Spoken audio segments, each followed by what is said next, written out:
Hello বন্ধুরা, আসসালামু আলাইকুম। পাপড়ি মাশরুম অ্যান্ড অ্যাগ্রো ফার্মের পক্ষ থেকে সবাইকে শুভেচ্ছা। আশা করি সবাই ভালো আছেন।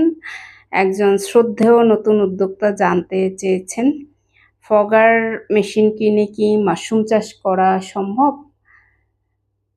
দেখুন, ফগার আপনি টাইমার থাকে, সেখানে আবহাওয়ার সাথে যদি আপনি ম্যাচ করতে পারেন তাহলে অবশ্যই সম্ভব। অর্থাৎ অতিবৃষ্টি হলো কিন্তু আপনার টাইমার চেঞ্জ করলেন না, সেক্ষেত্রে সমস্যা। আপনার আবহাওয়ার উপরে আপনাকে খেয়াল রাখতে হবে যে কতবার পানি স্প্রে করতে হবে। সেই বিষয়টা মাথায় রেখেই আপনাকে টাইমারটা সেট করতে হবে। যদি আপনি সঠিকভাবে সেট না করেন সেক্ষেত্রে সমস্যা।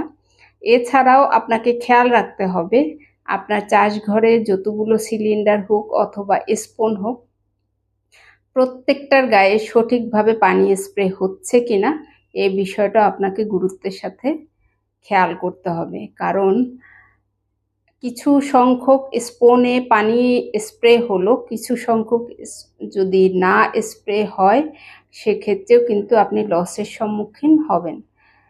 এ বিষয়টা আপনার সেট আপ করতে হবে বুঝে শুনে। আপনি ভালো কোনো কারো কাছ থেকে কিনলে তারা সাজেস্ট করবে, এবং আপনি কোথায় সেট করবেন সেই সেটিংটাও অনেক গুরুত্বপূর্ণ বিষয়। নিজে নিজে সেট করে অনেকেই আছেন যে সেটা খুব একটা লাভবান হয়নি। যারা এ বিষয়ে এক্সপার্ট তাদের কাছ থেকে পরামর্শ নিয়েই আপনাকে এটা সেট করা উচিত। তবে নতুন অবস্থাতে আপনার ম্যানুয়াল করাটাই উত্তম, কারণ আপনি তো মাশরুমের হাবভাবই বুঝবেন না। মাশরুম কি চাচ্ছে, ওয়েদারের সাথে আপনি যদি ম্যাচ না করতে পারেন, ওয়েদার অনুযায়ী মাশরুমের সঠিক পরিচর্যা না করতে পারেন, সেক্ষেত্রে অনেকটাই সমস্যার সম্মুখীন হতে হয়। যখন আপনি দক্ষতা অর্জন করবেন তখন আপনি শর্ট করতে পারবেন, অনেক কিছুই আপনি সুবিধাজনকভাবে ব্যবহার করতে পারবেন। নতুন অবস্থাতে না করাই উত্তম।